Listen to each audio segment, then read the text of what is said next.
চেয়েছেন কারো গায়ের উপর দিয়ে হেঁটে গেলে গুনাহ হবে কিনা।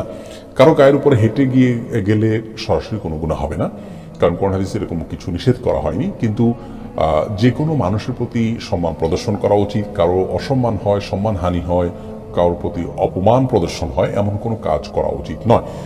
আর এই সম্মান অসম্মানের বিষয়টি ভ্যারি করে পরিবেশের উপরে, আপনার সমাজের উপরে, কালচারের উপরে।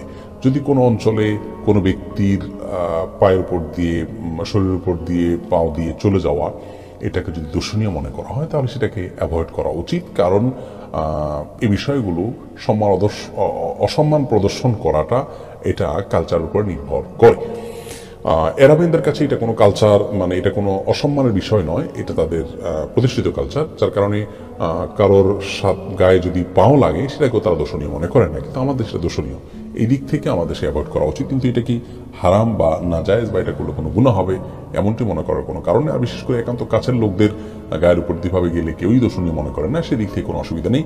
আবার অনেকে মনে করেন যে কারোর শরীরের উপরে আপনার শরীর ওভারটেক করে যদি কদম দিয়ে যায়, তাহলে তার শরীরের উপর দিয়ে গেলে তার হায়াত কমে যায় বা নানা রকমের কুসংস্কার জন্য কথা আছে, এগুলোর কোনো ভিত্তি ইসলামে নেই।